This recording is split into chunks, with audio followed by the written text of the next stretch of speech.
मुस्कान तो हर लेता आए हाय हाय दैया मार डाल रे कौना चौकी के आटा खाता हो तो हाँ शिल्पी के विजय चौहान चौकी बैठल हाँ विजय भैया ऑपरेटर के हो चौकिया के सुबोध जी हम तो इतने जानता नहीं कि हम मकान देख के बता दें जे में कोगो मिस्त्री कोगो लेबर खोट के खड़ा कोई लेबर अब बिजलिया के 200 रो नहीं आवे वो गीत गौनी है दुपम उजाला जी कि बिजली पंखा लगवा दी बड़ा मेहनत से बिजली आवता है। बिजली उस सरकार की नाजायज सुपुत्री की नाम है कि जब मर्जी करता है आती है बिना बतौले चली जाती है। कभी कभी उसका बॉयफ्रेंड जब तूफान आ जाता है तो हफ्तों दिन गायब रहती है। सचमुच में और बेगर बताए रातियों खन 2-4 घंटे के लिए चली जाती है कभी कभी और बेगर बताए हुए चली भी जाती है। लेकिन कहना है का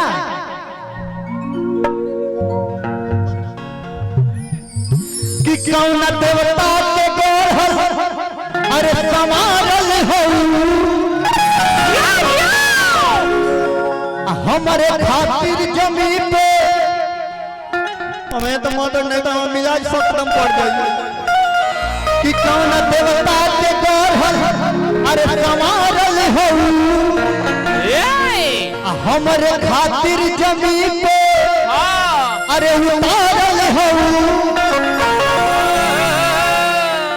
कि तोहर अखिया बतैले दीवाना ए जाना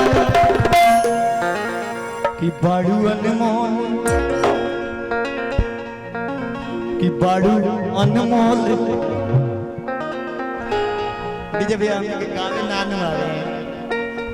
लोग के इंटरटेनमेंट हो जाओ हंसे के चाहिए गुदराई उतने की हंसी आवे ना तो इतना ना ज्यादा गुदरा दी कि मुंह बवाले होगा मुंह पर परान छोड़ दे परान छोड़ दे ना उतने गुदराई की हंसी आवे देखी कितना मजा होता कोई लाली अब मजे ना ये स्प्राइटो साथे साथे बा सब बा कि कौन देवता के गोर हो अरे समारल हो सुबोध जी हमारे खातिर जमीन पे उतारल हो कि तोहर में बतैले दीवाना ए जाना ए जाना ध्यान देता हूँ बाड़ू अनमोल और तेजी में बाड़ू अनमोल हो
कौन देवता के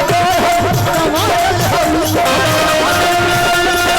कौन देवता के समारल हो हमारे खातिर जमीन पे उतारल हो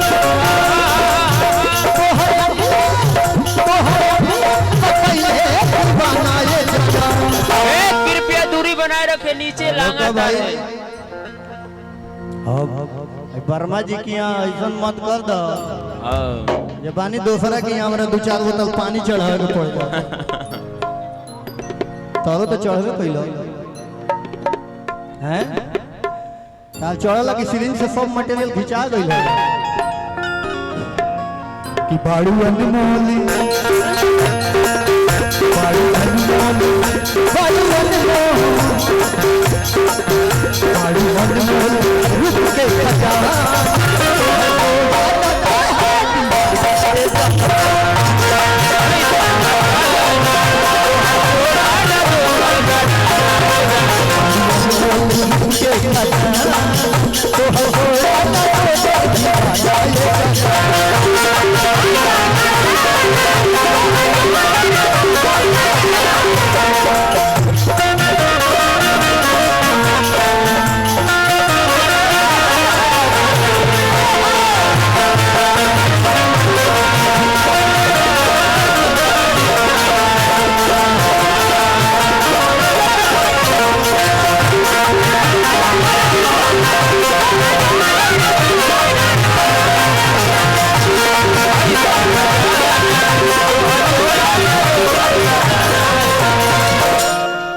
हर हाँ